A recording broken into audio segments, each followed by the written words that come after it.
साल 1897 जून महीने का वो एक दिन अल्मोड़ा के राजकीय हाई स्कूल में काफी हलचल मची हुई थी। कुमाऊं के सभी वर्गों के लोग यहाँ पर इकट्ठा हुए थे। यहाँ एकत्रित हुए बुद्धिजीवियों के बीच एक मुद्दे को लेकर चर्चा चल रही थी।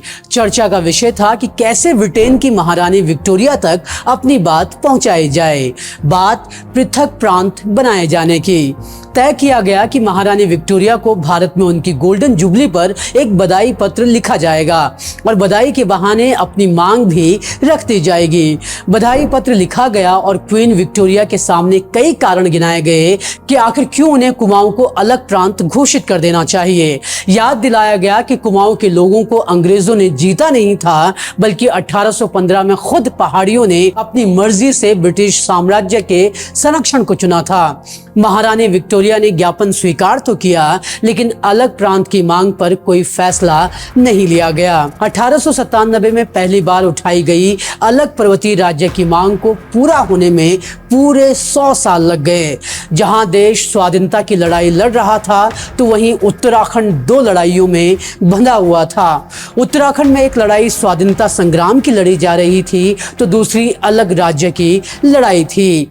देश भले ही 1947 में आजाद हो गया, लेकिन उत्तराखंड के लोगों के लिए ये मनचाही आजादी यानी कि अलग राज्य की खुशी 1897 के बाद पूरे 100 साल बाद आई, वो भी भारी कीमत चुकाने के बाद।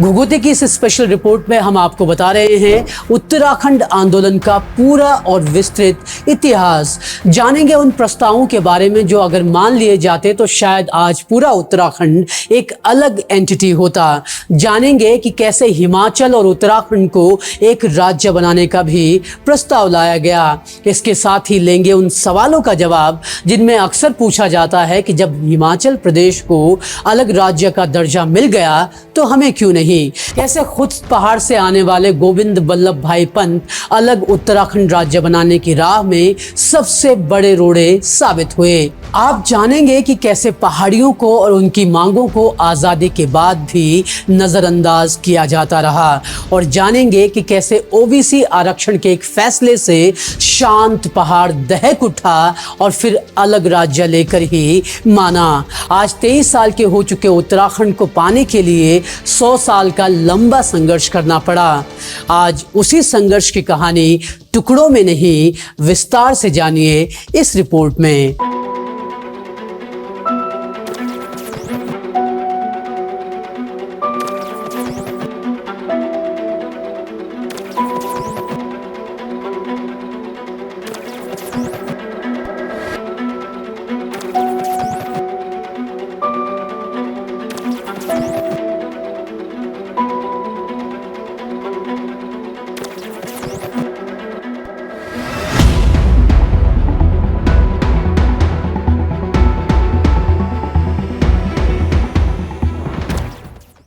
संगीन और बंदूक के दम पर टिके लोगों, गौर से देखो। सदियों से सरहद पर तैनात बर्फ सी ठंडी और खामोश उस कौम का मिजाज बदल रहा है। और जब कौम संघर्ष की भट्टी में तपकर फौलाद में बदलती है, तो बारूद और बंदूक सब बेकार हो जाता है। राजेंद्र टोडरिया की ये कविता उत्तराखंड के उस आंदोलन को अपने में बखूबी समेटती है जो कई वर्षों तक बर्फ की तरह शांत पड़ा रहा। विश्व युद्ध में अंग्रेजों के लिए लड़ाई हो, चाहे देश की आजादी के लिए संघर्ष, उत्तराखंड शांति से अपने हक की आवाज उठाता रहा। लेकिन बार बार कहने पर भी, बार बार अपने घाव दिखाने पर भी जब किसी ने नहीं सुनी, तो पहाड़ की इस कौम का मिजाज बदला और इसने फौलाद बनकर इन अंधी बैरी सरकारों की चूल्हे हिला दी। उत्तराखंड आंदोलन की दास्तान शुरू करने से पहले ये जानना जरूरी है कि जब भी अलग कुमाऊं राज्य की बात की गई है, तो उसका मतलब सिर्फ कुमाऊं क्षेत्र से नहीं था, बल्कि टिहरी रियासत को छोड़कर पूरे गढ़वाल और कुमाऊं मंडल से है। अंग्रेजों के काल में पहाड़ी राज्य कुमाऊं के नाम से ज्यादा जाना और पहचाना जाता था। 1815 में जब कुमाऊं की सत्ता गोरखाओं के हाथ से अंग्रेजों के हाथ में आ गई, तब से ही पहाड़ के राजपूतों और ब्राह्मणों के मन में अलग राज्य की भावनाएं जगने लग गई थी। इसी का परिणाम था जून 1897 में ब्रिटेन की रानी विक्टोरिया को भेजा गया वो बधाई पत्र। इस बधाई पत्र में कुमाऊं को अलग राज्य बनाए जाने के लिए धार्मिक, सांस्कृतिक, राजनीतिक और ऐतिहासिक कारण गिनाए गए। तर्क दिए गए कि कुमाऊं गढ़वाल सदियों से धार्मिक संस्कृति के स्रोत रहे हैं। धार्मिक और सांस्कृतिक धरोहरों की रक्षा की जा सके, इसलिए कुमाऊं को अलग प्रांत घोषित किया जाना चाहिए। बताया गया कि कुमाऊं की परंपराएं और भाषा दूसरे राज्यों से काफी अलग हैं, इसलिए इनका संरक्षण करने के लिए जरूरी है कि कुमाऊं को अलग राज्य बनाया जाए। तर्क दिया गया कि अगर उड़ीसा, सिंध और कर्नाटक आदि भाषा के आधार पर अलग होने का दावा कर सकते हैं, तो इन्हीं आधार पर कुमाऊं को अलग राज्य का दर्जा क्यों नहीं दिया जा सकता। 1897 से 1916 तक लगातार यही सिलसिला चला। पहाड़ी बुद्धिजीवी विनम्रता पूर्वक अलग राज्य की मांग उठाते रहे। पंडित हरिराम पांडे, पंडित ज्वाला दत्त जोशी, राय बहादुर बद्रीदत्त जोशी, पंडित गोपाल दत्त जोशी समेत कई दिग्गज समय समय पर मांग उठाते रहे, लेकिन कोई नतीजा नहीं निकला। हालांकि 1904 में प्रकाशित नैनीताल गजेटियर में जरूर इसे हिल स्टेट कहकर संबोधित किया गया था। एक और बड़ी कोशिश 27 नवंबर 1923 को की गई। कुमाऊं के एक प्रतिनिधि मंडल ने संयुक्त प्रांत के गवर्नर को एक ज्ञापन सौंपा। इसमें मांग उठाई गई कि कुमाऊं को बाकी भारत से अलग एक इकाई बनाया जाए। इसके पीछे तर्क दिया गया कि प्राचीन काल से ही कुमाऊं एक अलग इकाई रहा और उसे कई विशेषाधिकार मिले हुए हैं। ज्ञापन में कहा गया कि ब्रिटिश संसद और कुमाऊं के प्रतिनिधियों को मिलाकर एक समिति बनाई जानी चाहिए। ये समिति देखे कि कुमाऊं को किस तरह का संविधान दिया जा सकता है, ताकि वो अपना प्रशासन बेरोक टोक चला सके। गवर्नर ने ज्ञापन स्वीकार किया और साथ ही ये सुझाव दिया कि अभी कुमाऊं आय के स्रोतों में कमजोर है, ऐसे में उसके लिए खुद का बोझ उठा पाना मुश्किल हो जाएगा। गवर्नर ने सुझाव दिया कि प्रतिनिधि मंडल अपना पक्ष साइमन कमीशन के सामने रखे। साइमन कमीशन भारत को इंपीरियल इंडिया और डोमेस्टिक इंडिया में विभाजित करने की घोषणा कर चुका था। क्योंकि कुमाऊं एक संधि के जरिए अंग्रेजों को मिला भूभाग था, तो वो कमीशन के दायरे में नहीं आता था। यही वजह है कि कुमाऊं के लोग इसे अलग प्रांत बनाने की पर ही ज्यादा जोर दे रहे थे।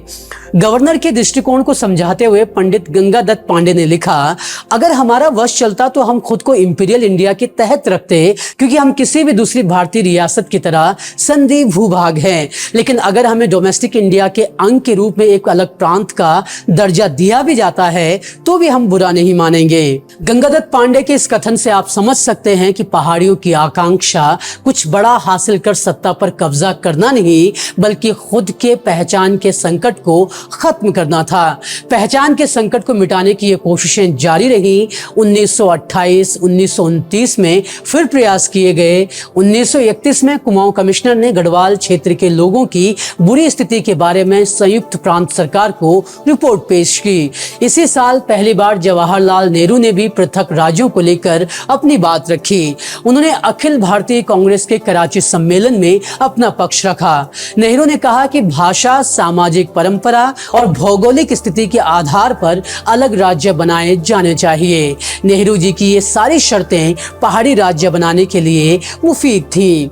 1938 में श्रीनगर गढ़वाल में हुए कांग्रेस पार्टी के सम्मेलन में भी अलग राज्य का प्रस्ताव रखा गया, लेकिन कुछ हाथ नहीं लगा। हल्द्वानी में 1946 में हुए एक सम्मेलन में कुमाऊं के श्री बद्रीदत्त पांडे ने उत्तर प्रदेश के पहाड़ी क्षेत्र के लिए एक अलग प्रशासनिक इकाई बनाने की मांग उठाई। इस प्रस्ताव को सर्वसहमति से पास भी किया गया, लेकिन संयुक्त प्रांत के प्रीमियर यानी प्राइम मिनिस्टर ने इस प्रस्ताव को अस्वीकार कर दिया।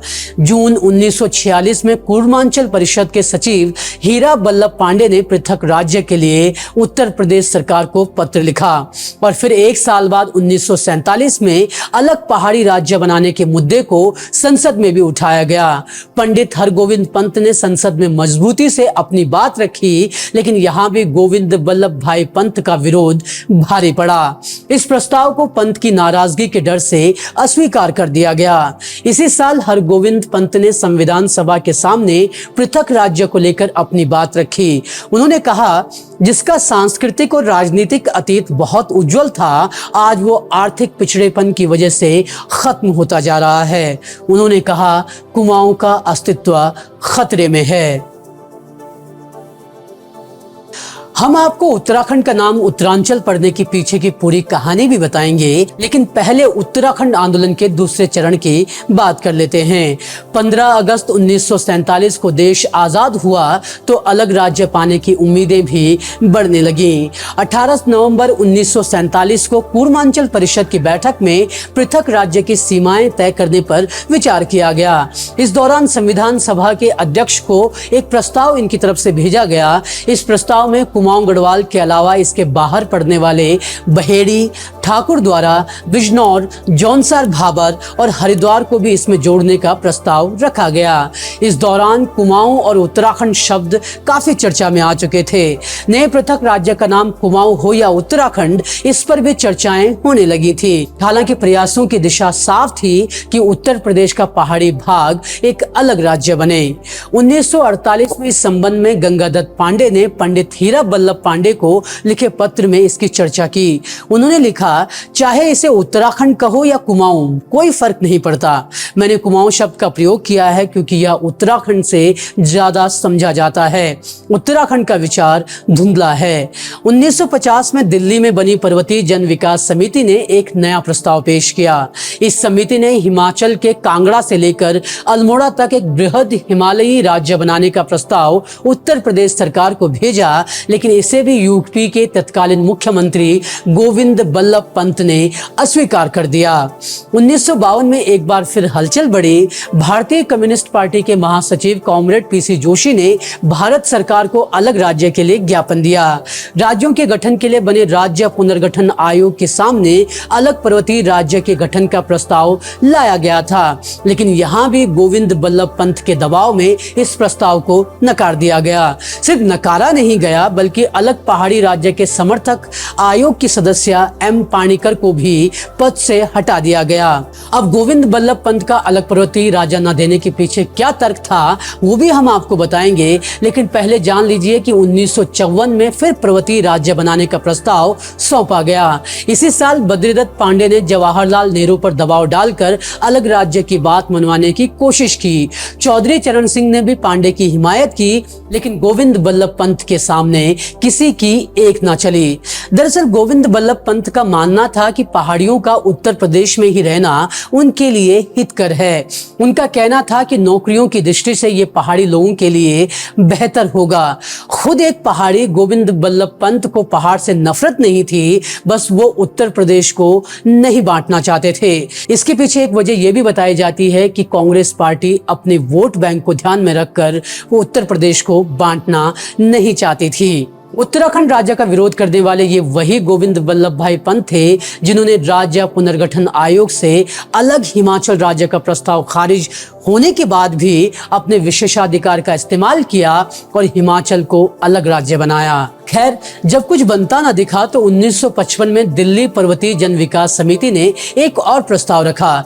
इस प्रस्ताव में कहा गया कि उत्तराखंड को हिमाचल में ही जोड़ दिया जाए और इसे वृहद हिमाचल प्रदेश बना दिया जाए। इस दौरान योजना आयोग के अध्यक्ष रहे टीटी कृष्णाचार्य ने उत्तराखंड की समस्याओं पर विशेष ध्यान दिया। उनके ही प्रयासों का परिणाम था कि 1960 में चमोली, उत्तरकाशी और पिथौरागढ़ जिलों को सरकारी गजट में उत्तराखंड के रूप में मान्यता मिली। यहाँ से पृथक राज्य की सोच रखने वालों को एक नाम के तहत संघर्ष करने का अधिकार मिल गया। 1960 और 70 के दशक में पहाड़ियों के सब्र का बांध टूटने लगा था। लोग ज्ञापन और प्रस्ताव सौंप कर थक चुके थे।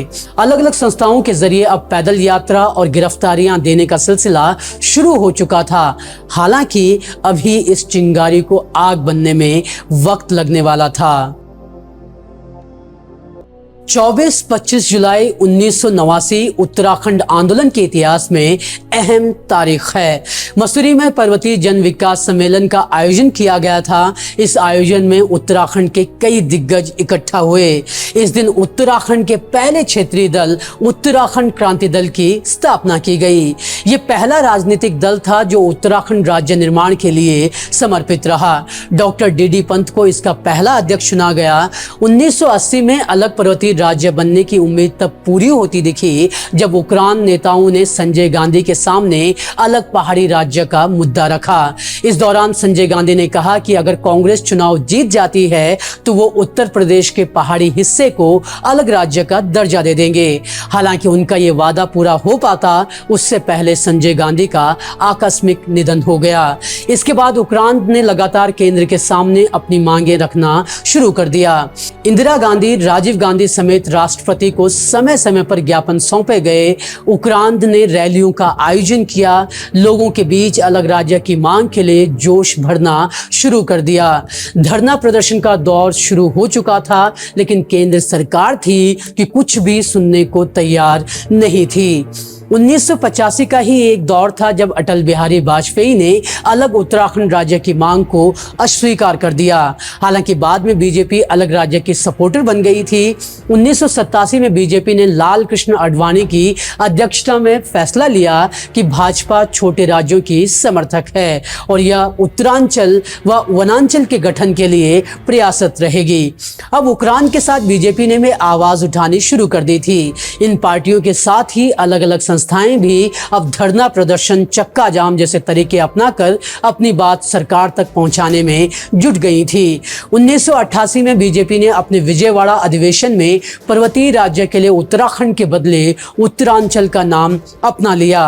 1990 आते आते देश भर में रहने वाले उत्तराखंडियों के बीच अलग पर्वतीय राज्य की मांग तेज होने लगी थी। हालांकि अंगारों में जल रही इस चिंगारी का आग बनने का वक्त अभी भी नहीं आया था। शायद इसे आने में और वक्त लगता, लेकिन उत्तर प्रदेश सरकार के एक फैसले ने पूरी सूरत बदल कर रख दी और अलग राज्य की आग को इस फैसले ने हर पहाड़ी के दिल और दिमाग में जला दिया।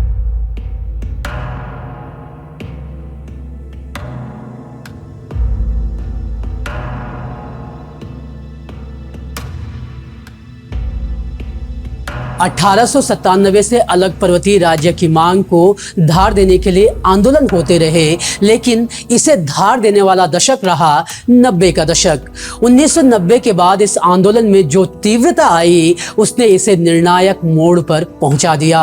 उक्रांद लगातार लोगों के बीच पृथक राज्य की मांग के लिए समर्थन जुटाने की जुगत में लगी हुई थी। जगह जगह रैलियां, पैदल मार्च आयोजित किए जा रहे थे और इसी बीच 12 अगस्त 1991 को उत्तर प्रदेश विधानसभा में पहली बार पृथक राज्य के गठन का प्रस्ताव पास किया गया। संसद में भुवन चंद्र खंडूड़ी ने उत्तरांचल का मुद्दा उठाया। अब अलग राज्य बनने की उम्मीद प्रबल होती ही जा रही थी। इसको देखते हुए जहां बीजेपी ने उत्तरांचल को 12 जिलों और 60 विधानसभा क्षेत्रों में विभाजित करने का फैसला लिया, तो वहीं उक्रांद ने 1992 में उत्तराखंड राज्य की संक्षिप्त रूपरेखा तैयार कर दी थी। इसी दौरान उक्रांद ने गैरसैंण को वीर चंद्र सिंह गढ़वाली के नाम पर राजधानी बनाने का सुझाव भी रखा। 5 अगस्त 1993 को लोकसभा में उत्तरांचल राज्य के पक्ष में वोट डाले गए। इस दौरान प्रस्ताव के पक्ष में महज 98 वोट पड़े, जिसकी वजह से यह प्रस्ताव ही खारिज हो गया। 12 जनवरी 1994 को उक्रांद ने टिहरी गढ़वाल के जखोली विकास खंड में आमरण अनशन की शुरुआत की। इस आमरण अनशन की वजह से लोगों में अलग राज्य की मांग को लेकर चेतना का संचार हुआ और आम जन भी अब अलग राज्य की मांग को समझने लगा था। अपने खिलाफ बढ़ते विरोध के स्वर को शांत करने के लिए तत्कालीन मुख्यमंत्री मुलायम सिंह यादव ने उत्तराखंड राज्य की संरचना तैयार करने के लिए कौशिक समिति का गठन किया। हालांकि इसके बावजूद राज्य आंदोलन परस्पर चलता रहा। उत्तराखंड अलग राज्य की मांग वैसे तो इसकी उपेक्षा और विकास न होना था, लेकिन मुलायम सरकार ने आरक्षण के एक फैसले से जैसे मधुमक्खियों के छत्ते को छेड़ दिया था। 11 दिसंबर 1993 को मुलायम सरकार ने एक फैसला लिया। इसके मुताबिक उत्तर प्रदेश सरकार की सरकारी सेवाओं में अनुसूचित जाति, अनुसूचित जनजाति और अन्य पिछड़ी जाति के लिए 50% आरक्षण की व्यवस्था लागू थी। पहाड़ियों को महसूस होने लगा था कि अब उनके अधिकार छीने जा रहे हैं। इस भावना को और प्रबल कर दिया 17 जून 1994 के एक और आरक्षण संबंधी फैसले ने। मुलायम सरकार ने प्रदेश के शिक्षण संस्थानों में भी आरक्षण की व्यवस्था लागू करने का फैसला लिया। इसके तहत अनुसूचित जाति के लिए 21%, अनुसूचित जनजाति के लिए 2% और पिछड़ी जाति के लिए 27% आरक्षण कर दिया गया। जिस समय यह अधिसूचना जारी की गई थी, उस दौरान उत्तराखंड में महज 2 से 3% पिछड़ी जाति यानी ओबीसी रहते थे। मुलायम सरकार के इस फैसले से यह संदेश गया कि राज्य में अब पहाड़ियों को शिक्षा और रोजगार के मौकों से दूर होना पड़ेगा। यहाँ ये बता देना जरूरी है कि पहाड़ी आरक्षण विरोधी नहीं थे, लेकिन पहाड़ी राज्य में जिनकी संख्या 2-3% से ज्यादा नहीं थी, उनके लिए 27% आरक्षण पर गुस्सा फूटना तय था। दरअसल लोगों को लगा कि अब मैदान से लोग यहाँ आएंगे और यहाँ पर कब्जा कर लेंगे। पहाड़ियों का गुस्सा परवान चढ़ ही रहा था कि मुलायम सरकार ने एक और फैसला पारित किया। 10 मई 1994 को आए इस फैसले में कहा गया कि तमाम डिग्री कॉलेज और विश्वविद्यालय अपने यहाँ प्रवेश में 50% आरक्षण लागू करें। इस 50% में SC/ST का 23% और OBC का 27% शामिल था। राज्य के 13 ऐसे विश्वविद्यालयों ने इस आदेश को मानने से इनकार कर दिया जो स्वायत्त थे, लेकिन मुलायम कहाँ मानने वाले थे। आनन फानन में उत्तर प्रदेश राज्य अधिनियम 1973 में संशोधन कर अध्यादेश जारी कर दिया गया और आरक्षण लागू करने के लिए यूनिवर्सिटीज को बाध्य किया गया। लेकिन हड़बड़ी में मुलायम ये बताना भूल गए कि आरक्षण को कैसे बांटा जाएगा। दरअसल बहुत सी यूनिवर्सिटीज में पहले से ही 35% आरक्षण था। अब ओबीसी के लिए 27% आरक्षण जोड़ने के बाद ये 62% हो जाता। इस वजह से आरक्षण विरोधी आग धधकती चली गई। इसके विरोध में छात्र सड़कों पर उतर आए। मामला बिगड़ता देख मुलायम सिंह ने उत्तराखंड वासियों के लिए उत्तर प्रदेश में 2% स्थान आरक्षित करने का वादा किया, लेकिन आंदोलन शांत होने की बजाय बढ़ता ही चला गया। जब उत्तर प्रदेश सरकार कहीं भी झुकने को तैयार नहीं हुई, तो लोगों का आंदोलन और उग्र होता गया। उत्तराखंड में जगह जगह धरना प्रदर्शन होने लगे और इसी दौरान 1 सितंबर 1994 को खटीमा गोलीकांड हुआ। राज्य नहीं तो चुनाव नहीं, ले मशालें चल पड़े हैं मेरे गांव के जैसे नारों के साथ अपना विरोध लोग जता रहे थे। रामलीला मैदान से विरोध प्रदर्शन कर रहे लोगों पर पुलिस ने बिना किसी चेतावनी के फायरिंग शुरू कर दी और इसमें 8 लोग शहीद हुए। खटीमा गोलीकांड के विरोध में 2 सितंबर को मसूरी में लोगों ने विरोध प्रदर्शन किया, तो यहाँ भी पुलिस ने बिना चेतावनी के गोलियां चलाना शुरू कर दिया। इसमें 6 राज्य आंदोलनकारी शहीद हो गए थे।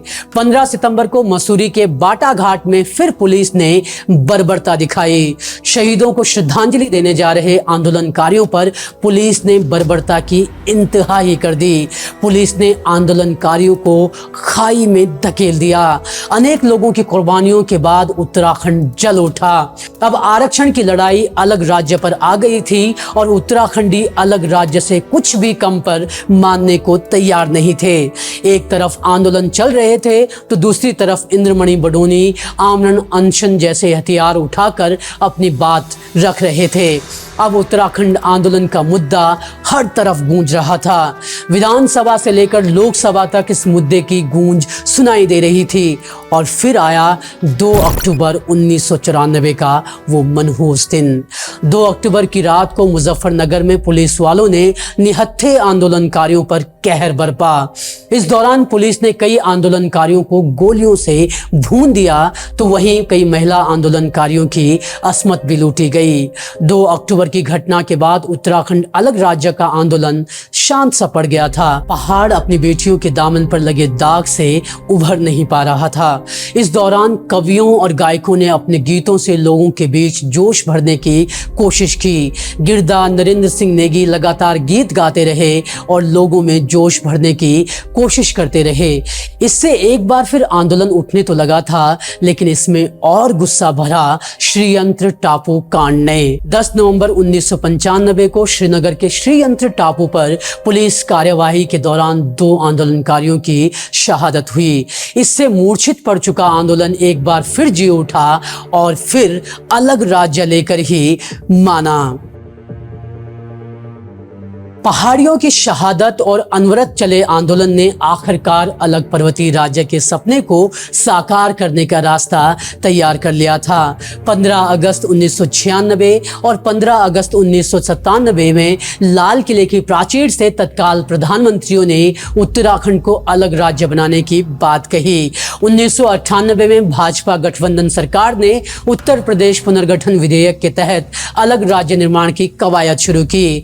तत्कालीन केंद्र सरकार ने 21 अगस्त 1998 को झारखंड, वनांचल और उत्तरांचल राज्य को अलग करने से जुड़े विधेयक संबंधित राज्यों में भेज दिए। उत्तर प्रदेश पुनर्गठन विधेयक 1998 21 सितंबर 1998 को उत्तर प्रदेश विधानमंडल से पारित हो गया। कई सारे संशोधनों के बाद उत्तर प्रदेश पुनर्गठन विधेयक 2000 पेश किया गया और 1 अगस्त 2000 को लोकसभा में काफी बहस के बीच ध्वनि मत से शाम के 5 बजे इसे पारित कर दिया गया। लोकसभा से अलग उत्तरांचल राज्य पर मुहर लगने के साथ ही पूरे पहाड़ी राज्य में जश्न शुरू हो गया।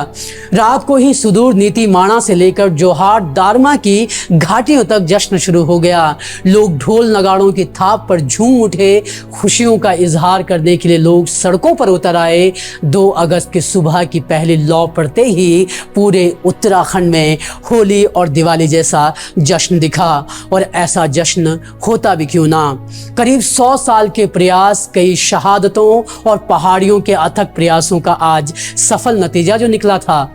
और इस तरह 9 नवंबर 2000 को भारत के मानचित्र पर उत्तरांचल राज्य का जन्म हुआ। 2005 में जन भावनाओं को देखते हुए उत्तरांचल नाम को उत्तराखंड कर दिया गया। दरअसल बीजेपी का मानना यह था कि उत्तराखंड में खंड आता है, इसी वजह से उससे उत्तरांचल यानी उत्तर का आंचल कर दिया जाए। हालांकि आम जन भावनाएं हमेशा उत्तराखंड के साथ रही और इसी वजह से 2005 में इसे फिर उत्तराखंड राज्य कर दिया गया। अलग राज्य बनने के बाद राजधानी समेत कई मुद्दों पर वाद विवाद होते रहे। इन मुद्दों पर कभी किसी और रिपोर्ट में बात करेंगे। फिलहाल इस रिपोर्ट के जरिए हमारी कोशिश ये है कि हम आप तक उत्तराखंड आंदोलन का पूरा इतिहास एक रिपोर्ट में समेट सकें। उम्मीद है कि आपको हमारा यह प्रयास पसंद आया होगा और अगर पसंद आया है तो हमारे चैनल को लाइक, शेयर और सब्सक्राइब करना मत भूलिएगा, क्योंकि हमारी कोशिश आप तक उत्तराखंड को पहुंचाने की है। खैर, आज उत्तराखंड दिवस है तो आप सभी लोगों को उत्तराखंड दिवस की हार्दिक शुभकामनाएं।